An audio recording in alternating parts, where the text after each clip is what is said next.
Medina শরীফের 100-এরও অধিক নাম রয়েছে, আর পৃথিবীর মধ্যে এমন কোনো স্থান নেই যার নাম এতগুলো, একটি শহরের নাম এতগুলো রয়েছে।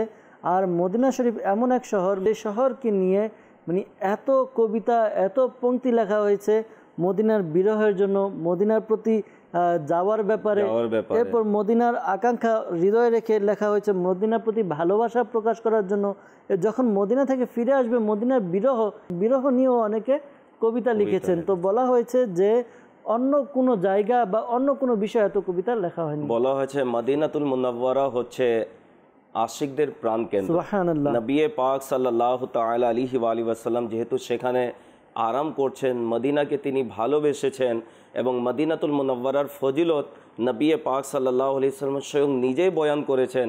এমনকি সাহাবায়ে কেরাম আলাইহিম রিদওয়ান এবং নবী পাক সাল্লাল্লাহু আলাইহি ওয়াসাল্লাম যখন মদিনাতুল মুনাওয়ারার নিকটবর্তী হতেন, তখন নিজের ঘোড়ার উপর আরোহী, যে বাহনের উপর তিনি আরোহণ হতেন, তার স্পিডকে আরো বাড়িয়ে দেওয়া হতো এবং বলা হতো যে মদিনার মাটিতে শিফা রয়েছে, যে মাটির মধ্যে আরোগ্য রয়েছে আমাদের জন্য, এই জন্য তাকে মুবারাকাও বলা হয়। যে বরকতময় ভূমি হচ্ছে মদিনাতুল মুনাওয়ারা, এবং আশিকানে রাসূল সেদিকে কেন ছুটে পড়ে, নবী পাক সাল্লাল্লাহু আলাইহি ওয়াসাল্লাম সেখানে রয়েছেন, এবং কিয়ামত পর্যন্ত ইনশাআল্লাহ আযজা ওয়া জাল আশিকানে রাসূল মদিনাকে ভালোবাসবে।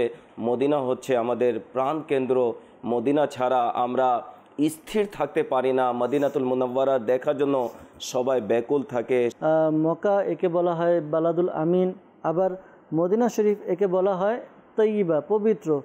আমিন এবং তৈয়বা, তো হাদিসে পাকের মধ্যে রয়েছে নবী করিম রউফুর রহিম রাসূল আমিন সাল্লাল্লাহু আলাইহি সাল্লাম ইরশাদ ফরমান, মদিনায় প্রবেশের সকল রাস্তায় ফেরেশতার পাহারা রয়েছে, এতে প্লেগ ও দাজ্জাল প্রবেশ করতে পারবে না। একটু চিন্তা করি, আমরা জানি সবচাইতে বড় যে ফিতনা হবে তা হচ্ছে দাজ্জালের ফিতনা।